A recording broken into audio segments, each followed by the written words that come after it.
Terpilihnya seorang perempuan beragama Kristen keturunan Tionghoa sebagai gubernur Maluku Utara terus ditolak sebagian masyarakat. Shirley Joanda, nama tokoh itu sebenarnya menang meyakinkan dalam pilkada. Dia memperoleh 51,8% suara dukungan rakyat. Sementara pesaing terdekatnya Sultan Tidore Hussein Alting hanya dapat dukungan 24,42% suara. Suara dua pesaing lainnya jauh lebih rendah lagi. Tapi sejak Senin lalu, rangkaian unjuk rasa terus berlangsung di KPUD di Kelurahan Kota Baru, Kota Ternate. Para demonstran yang bergabung dalam Aliansi Masyarakat Muslim Maluku Utara meminta KPUD membatalkan hasil pilkada yang memenangkan Shirley.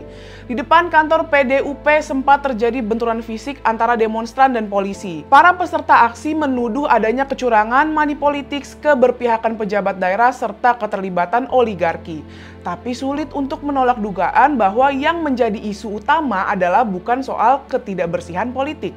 Di media sosial bertebaran serangan terhadap identitas Shirley. Kehadiran Shirley membawa perpecahan, tulis orang netizen. Ingat, Ternate Tidore adalah tanah para raja dan raja Islam, bukan raja yang lain, komentar netizen yang lain. Kemenangan Shirley sendiri memang mengejutkan. Penduduk di Maluku Utara hampir 75% beragama Islam. Hanya 25% yang beragama Protestan dan Katolik. Dengan komposisi penduduk semacam itu, banyak pihak sebelumnya menduga tidak mungkin Shirley bisa menang. Calon wakil gubernurnya memang Muslim yang menjadi pejabat di Kementerian Agama Maluku Utara bernama Sarbin Sehe. Tapi karena Shirley disebut sebagai wakil triple minority, banyak orang menganggap dia tidak mungkin menang. Ternyata yang terjadi sebaliknya. Rangkaian survei yang dilakukan sebelum pilkada sudah menunjukkan keunggulan Shirley. Ini sebenarnya sangat bisa dimengerti. Shirley adalah mantan istri almarhum Benny Laos, Bupati Morotai 2017 sampai 2022. Benny sangat dicintai rakyat saat memimpin Morotai. Shirley sendiri rajin mendampingi kampanye Benny ketika sang suami mencalonkan diri menjadi gubernur Maluku Utara.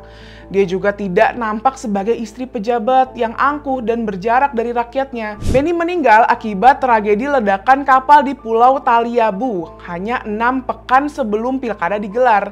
Shirley sendiri menjadi korban saat itu karena sedang juga berada di kapal yang sama. Ia mengalami patah kaki namun langsung dioperasi.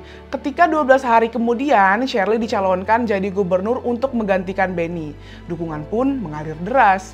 Nama Shirley diajukan oleh Nasdem, Demokrat, PKB, dan PAN. Sementara lawannya seorang Sultan Tidore didukung PDIP. Pasangan lainnya didukung koalisi Golkar Gerindra. Dukungan suara yang diperoleh Shirley datang dari 8 wilayah di Maluku Utara. Dari 10 kabupaten kota di Malut, sebanyak 80% berhasil dikuasai Shirley. 2 wilayah yang tidak berhasil dimenangi Shirley ialah Kota Ternate dan Kota Tidore Kepulauan yang dimenangkan Sultan Hussein Alting. Kemenangan Shirley sebenarnya merupakan teladan tentang harmoni dalam keberagaman.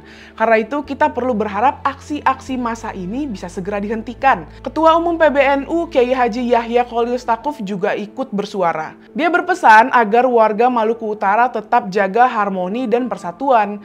Jangan sampai perpecahan merusak kedamaian yang udah terbangun lama katanya. Mudah-mudahan masyarakat bisa bersikap dewasa ya.